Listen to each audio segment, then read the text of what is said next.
زوجین کے رشتے کو بیان کرنے کے لیے سورۃ البقرہ آیت نمبر 187 کے اندر جو تمثیل اور تشبیہ ارشاد فرمائی وہ ان الفاظ میں بیان فرمائی۔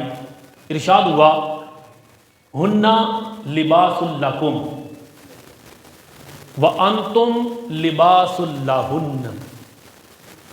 آپ پڑھے لکھے لوگ تشریف فرما ہیں، کلام رب کا ہے تو رب کا کلام بے حکمت تو ہو نہیں سکتا۔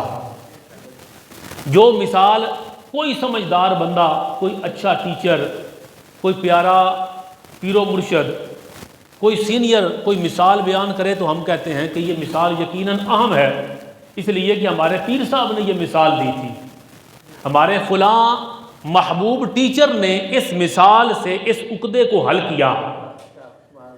بھائی فلاں مثال وہ ہمارے فلاں دانشور نے دی تو ہم قدر کرتے ہیں، اچھا یہ مثال فلاں نے دی، بندہ بڑا ہے تو یقیناً یہ مثال تمثیل اور تشبیہ بھی بہت اہم ہوگی، بندہ اس کی طرف پھر متوجہ ہوتا ہے۔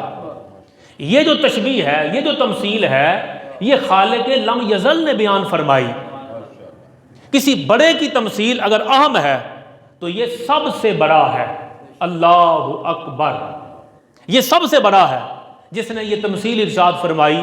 تو اسی تمثیل کے گرد ہم آج کی گفتگو میں گھومیں گے۔ تمثیل کیا؟ زوجین کا جو رشتہ ہے، اللہ نے فرمایا ہن لباس لکم، تمہاری جو ازواج ہیں، تمہاری جو بیویاں ہیں وہ تمہارا لباس ہیں۔ ہن لباس لکم، وہ تمہارا لباس ہیں، تمہاری بیویاں۔ وانتم لباس لہن، اور تم مرد، تم جو شوہر ہو وہ اپنی بیویوں کا لباس ہو۔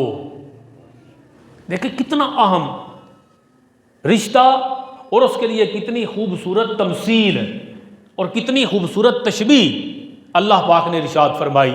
اب اس تمثیل کے اندر ہم ڈوبیں گے اور اس میں سے اپنی رہنمائی کے موتی چنیں گے۔ اتنا تو آپ کو پتا ہے کہ جو لباس ہے وہ ہر بندہ پہنتا ہے، لباس کو ہر بندہ جانتا ہے۔ اللہ فرما رہا ہے کہ جو تمہاری بیوی ہے وہ تمہارا لباس ہے اور تم اپنی بیوی کا لباس ہو۔ گویا اللہ پاک ہمیں سمجھانا یہ چاہتا ہے کہ جو رول تمہاری زندگی میں لباس کا ہے، یا جو اہمیت تمہاری زندگی میں لباس کی ہے، یا جو فوائد تمہاری زندگی میں لباس کے ہیں، وہ اہمیت اور وہ سارے فوائد اللہ نے اس رشتہ زوجین میں رکھے ہیں۔